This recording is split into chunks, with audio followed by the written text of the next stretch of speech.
Bismillahirrahmanirrahim. Assalamualaikum warahmatullahi wabarakatuh. Waalaikumsalam warahmatullahi wabarakatuh.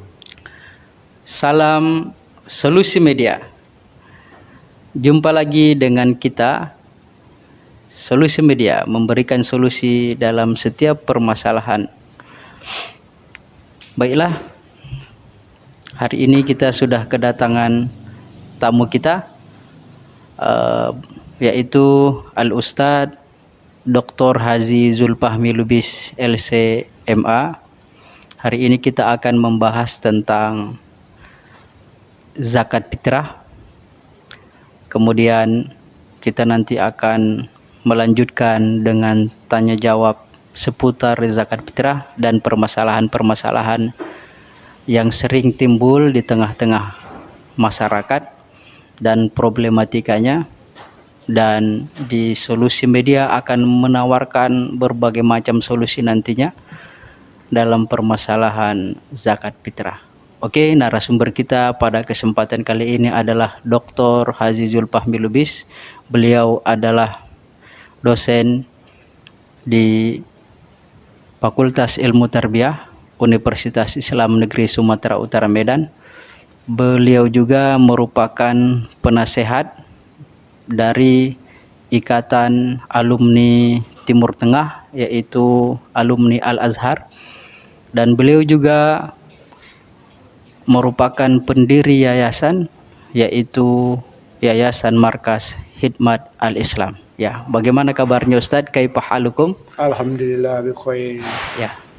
Sebelum kita berbicara tentang zakat fitrah, akhirnya kami dari Solusi Media ingin mendengarkan pandangan-pandangan tentang zakat fitrah yang nantinya Ustadz sampaikan kepada kita, sehingga tidak ada lagi nanti permasalahan-permasalahan di tengah-tengah masyarakat. Kemudian nanti bisa mendatangkan solusi-solusi bagi kita, khususnya di tengah-tengah masyarakat kita hari ini. Bagaimana kiranya Ustadz, mohon penjelasannya tentang zakat fitrah. Waktu kami persilakan. Ya, bismillahirrahmanirrahim. Assalamualaikum warahmatullahi wabarakatuh. Waalaikumsalam warahmatullahi wabarakatuh. Alhamdulillah wassalatu wassalamu ala Rasulillah wala haula wala quwwata illa billah. Terima kasih atas waktu dan kesempatannya sehingga kita dapat bersama-sama hadir di channel Solusi Media ini, memberikan solusi bagi berbagai macam permasalahan umat. Jadi pada kesempatan kali ini kita ingin berbincang-bincang mengenai zakat fitrah. Zakat fitrah ini merupakan kewajiban bersama bagi orang yang melaksanakan puasa, yaitu setiap orang yang beriman, baik itu merdeka ataupun budak. Tapi mungkin sekarang tidak ada lagi hamba sahaya. Begitu juga diwajibkan kepada baik itu yang sudah dewasa maupun anak-anak. Namun bukan anak-anak itu yang bayar tentunya, tapi orang tuanya. Jadi zakat fitrah ini merupakan syarat diterimanya amal-amal ibadah kita pada bulan Ramadan. Sebagaimana yang disebutkan dalam sebuah hadis bahwa amal-amal ibadah kita dan puasa kita tergantung-gantung di antara langit dan bumi, dan tidak diangkat kecuali dengan menunaikan zakat fitrah. Jadi inilah salah satu penting dan urgennya zakat fitrah. Ada beberapa permasalahan yang beredar di kalangan umat Islam seputar mengenai zakat fitrah. Yang pertama itu mungkin ada pertanyaan, apakah amil zakat fitrah itu harus di SK-kan oleh pemerintah? Nah, karena katanya yang berhak menerima upah kalau dalam hukum fikih itu adalah amil yang ditunjuk oleh pemerintah atau khalifah lah, atau pemerintahan Islam yang sah. Nah, jadi mungkin permasalahan ini bisa kita cari solusinya ya. Mungkin saja bisa nanti dari Kementerian Agama atau Kantor Urusan Agama mengeluarkan SK untuk para amil zakat fitrah, sehingga tidak terjadi lagi polemik apakah boleh dibayarkan kepadanya upah kalau seandainya dia tidak ada SK atau tidak sah Tidak sah. menurut pemerintah gitu ya. Nah, itu mungkin. Kemudian permasalahan yang kedua yang beredar seputar masalah zakat fitrah itu yaitu berkenaan dengan bolehkah tidak zakat fitrah ini dalam bentuk Diganti dengan uang, ya. Nah, jadi dalam mazhab yang tiga yaitu mazhab Imam Malik, kemudian mazhab Imam Syafi'i dan mazhab Imam Ahmad ibni Hambal rahimahumullah, bahwa zakat fitrah itu harus dalam bentuk kutul balad atau makanan pokok negeri tersebut. Iya. Kalau tinggal di Arab mungkin pakai gandum. Ya. Gandum. Kalau tinggal di Indonesia pakai beras. Ya. Yang membolehkan menggunakan uang itu hanya mazhab Imam Abu Hanifah An-Nu'man rahimahullah. Karena beliau mengutip sebuah hadis yang menyatakan agnuhum anis su'al. Jadi di situ, di dalam hadis itu Rasulullah bersabda, buatlah mereka tidak lagi meminta-minta pada hari raya ini, Idul Fitri. Ya. Jadi kalau misalnya kata Imam Abu Hanifah hanya dikasih beras, ya tidak mungkin orang fakir miskin itu hanya makan nasi aja, sementara tidak ada lauknya, tidak ada baju hari rayanya, atau memang kebutuhannya itu sangat banyak ya. Kalau semua dikasih beras ya kan bingung juga ya, gitu. Betul. Bertumpuk beras rumahnya tadi ya. Nah, jadi mungkin itu tidak solusi. Jadi oleh sebab itu Imam Abu Hanifah membolehkan dengan membayarkan uang. Nah, namun timbul lagi permasalahan yang lain seputar zakat fitrah ini di masyarakat, yaitu bagaimana, apakah timbangannya itu kalau mau diuangkan, haruskah memakai mazhab Imam Syafi'i atau mazhab Imam Abu Hanifah? Karena kalau dalam mazhab Imam Syafi'i itu 2,7, sementara dalam mazhab Imam Abu Hanifah 3,8. Iya, betul. Ada masyarakat sekarang dia kepingin uang, tapi timbangannya dikuranginya 2,7. Iya. 2,7. Nah itu. Jadi hal ini dalam hukum fikih namanya talfik. Talfik itu mencampur adukkan mazhab dalam satu perbuatan ibadah. Jadi sepakat ulama bahwa talfik itu boleh, tapi tidak dalam satu perbuatan ibadah, rangkaian ibadah. Misalnya kita puasa pakai mazhab Syafi'i, kemudian haji kita pakai mazhab Imam Hambal, Ahmad bin Hambal sana. Boleh saja. Iya. Tapi tidak boleh kita sholat sekaligus pakai 4 mazhab. Nah, itu nanti nggak jelas. Menurut siapa sahnya? Tidak sah menurut Imam Syafi'i, tidak sah juga menurut Imam Ahmad, dan tidak sah juga menurut Imam Malik, tidak sah juga menurut Imam Abu Hanifah.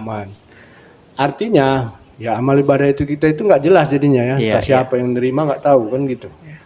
Karena tidak ada panduannya menurut para ulama. Karena kita bukan ulama. Oleh sebab itu, untuk lebih aslamnya, kalau ingin menggunakan uang, tentunya harus menggunakan juga timbangan Imam Abu Hanifah, yaitu 3,8. Diuangkan ya. Tapi pakai 3,8. Jangan pakai 2,7 supaya lebih selamat.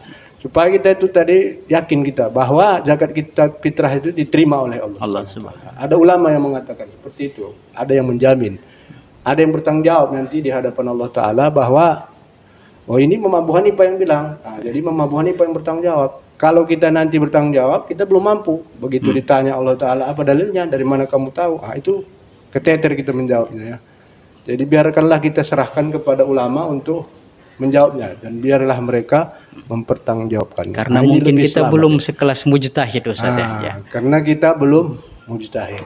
Jadi hukumnya orang awam itu wajib bermazhab. Fas'alu ahla dzikri in kuntum la ta'lamun. Kalau kamu nggak tahu, tanya sama yang tahu. Jangan tahu-tahuan. Nah, itu gawat. Yang tahu-tahuan ini gawat ini ya. Tak kemana larinya nanti ya. Nah, itu. Nah, ini permasalahan mengenai zakat fitrah yang kedua. Kemudian yang ketiga timbul lagi permasalahan. Kira-kira zakat fitrah ini cocoknya diserahkan ke siapa? Iya. Nah, jadi menurut ulama ada asnaf yang 8, Ustaz ya. Yang pertama mungkin fakir ya, kemudian miskin, kemudian amil, Amil. Nah, orang yang memungut dan menyerahkan zakat kepada yang mustahak. Kemudian yang selanjutnya adalah budak hamba saya, tapi ini mungkin tidak ada lagi. Kemudian setelah itu orang yang terlilit hutang. Hutang. Kemudian ada orang yang baru memeluk agama Islam. Ya. Kemudian ada orang yang berjuang di jalan Allah dan musafir. Ya. Ini 8 golongan yang berhak menerima zakat. Sebagian ulama berpendapat dibagi jadi 1/8. Jadi tiap ya dibagi 8, jadi setiap orang mendapat 1/8 setiap golongan ya. Ada juga yang berpendapat bahwa lebih diutamakan fakir dan miskin. miskin. Jadi siapa sesungguhnya yang dimaksud dengan fisabilillah ini? Ya. Fisabilillah ini adalah orang yang berjuang di jalan Allah, termasuklah orang yang menuntut ilmu atau mempelajari ilmu agama. Sebagaimana sabda Rasulullah sallallahu alaihi wasallam, "Man kharaja fi talabil ilmi fahuwa fisabilillah hatta yarji." Barang siapa yang keluar pergi untuk menuntut ilmu, maka dia berjuang di jalan Allah sampai dia kembali. Artinya sampai dia selesai berjuang di jalan Allah, maksudnya sampai selesai dia belajar. Artinya berarti adik-adik mahasiswa ini pun merupakan sangat asnaf, pantas ya. Untuk dizakati. Di samping utang mereka juga banyak, keperluannya juga banyak, ya kan. Mau pulang pun payah, kadang makan juga susah, ya kan, gitu kan. Habis itu jaga masjid pula lagi kan, gitu ya. Kecukupannya kurang lah, untuk pulang kampung pun susah. Jadi lebih baguslah diserahkanlah zakat fitrah itu kepada adik-adik mahasiswa ini atau pelajar-pelajar yang membutuhkan, ibu yang membutuhkan, yang belajar di pesantren atau belajar di madrasah. Artinya orang yang berjuang untuk menuntut ilmu agama. Nah, ini memiliki hak untuk menerima zakat fitrah ya. Tapi memang Imam Syafi'i menyatakan lebih utamakan adalah orang yang fakir dan miskin. Orang fakir ini adalah orang yang tidak memiliki penghasilan yang dapat menghidupinya, kebutuhannya, mencukupi kebutuhannya sehari-hari. Sementara yang miskin ini dia punya penghasilan tapi tidak mencukupi. Itu mungkin definisinya ya. Inilah kira-kira seputar masalah zakat fitrah yang berkembang, yang menjadi pertanyaan-pertanyaan selama ini. Ya. Kemudian dia Ustadz, ada itu sering muncul di tengah-tengah masyarakat ini kan, amilnya itu berlomba-lomba menjadi amil. Karena nanti pas malam lebaran itu amilnya dapat bagiannya lebih banyak ketimbang asnafnya. Kira-kira bagaimana itu Ustadz? Ini memang juga menjadi masalah juga. Jadi momok dia polemik. Berlomba-lomba untuk menjadi amil supaya mendapat bagian lebih banyak dari fakir miskin. Sebenarnya ini tidak boleh, karena Imam Syafi'i rahimahullah mengatakan amil itu boleh mendapat sesuai dengan kerja, upah kerjanya. Misalnya kerja dia 1 hari berapa upahnya, kerja dia seminggu berapa upahnya. Jadi dihitung sesuai dengan upah kerjanya. Jadi tidak disamakan dengan asnaf yang lain menurut mazhab Imam Syafi'i. Ya, tapi kalau memang bisa juga disamakan, karena ditakutkan kalau misalnya nanti tidak sama, ada muncul rasa iri dalam hatinya sehingga dia nanti bisa jadi mengambil harta zakat, dan kita mendorong dia untuk melakukan dosa-dosa. Akan tetapi yang tidak boleh itu lebih banyak bagian dia daripada fakir miskin. Kalau si banding bolehlah ya, untuk menjaga hatinya supaya tidak mengambil harta zakat fitrah hak orang lain. Itu. Kemudian dia Ustadz, ini kan ada istilah fikihnya itu sudah boleh atau apa namanya itu jawaz atau yajuz untuk membayar zakat fitrah mulai dari 1 Ramadan sampai nanti menjelang Idul Fitri atau sebelum khotib naik ke mimbar. Coba kiranya Ustadz jelaskan kepada kita istilah ada jawaz atau yajuz atau boleh, ada juga istilah wajib. Kapan tuh kira-kira Ustadz? Begitu masuk bulan Ramadan, siapa saja yang memasuki bulan Ramadan, misalnya lahir dia di malam bulan Ramadan, sudah masuk waktu Ramadan, maka kemudian paginya dia meninggal, anak bayi ini tadi wajib juga dizakati karena dia sudah masuk ya. bulan Ramadan. Jadi paman syahidan minkum as-sahra falyasum. Barang siapa yang hadir pada bulan itu, maksudnya hidup pada bulan itu, maka hendaklah dia berpuasa. Kalau dia sudah hadir di bulan itu, maka ada kewajiban juga membayar zakat fitrah. Meskipun dia tidak hidup sampai akhir Ramadan. Nah, itu ya. Artinya membayar zakat fitrah itu dari awal Ramadan sudah boleh. Di akhir wajib. Kenapa? Kalau nggak dibayar jadi nggak diterima puasanya. Jadi berdosa dia. Karena itu kewajiban. Dan kalau ditunaikan dia sebelum sholat id, maka dia menjadi zakat fitrah. Maksudnya diserahkan kepada orang yang mustahak. Tapi kalau ditunaikan, diserahkan setelah sholat id, maka dia menjadi sedekah biasa. Paman addaha qabla shalah fahiya zakatun maqbulah. Kata Rasulullah, barang siapa yang menyerahkannya sebelum sholat, maka zakatnya diterima. Wa man addaha ba'da shalah, dan barang siapa yang menyerahkannya setelah sholat, fahiya shadaqatun minas shadaqah. Jadi dia hanya sebatas sedekah. Artinya tak diterima zakat fitrahnya.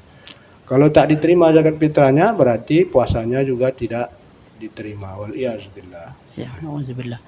Kemudian ada juga ini polemik Ustaz di tengah-tengah masyarakat itu, bahwasanya distribusi zakat fitrah itu pada malam takbiran. Jadi bagi yang mendapat zakat fitrah ini, katakan dia yang fakir atau miskin hanya mendapat beras, ya kan? Kiranya tak bisa lagi dijualnya beras ini untuk membeli lauk atau kebutuhan yang lainnya. Bagaimana kira-kira pendapat Ustadz atau pandangan Ustadz?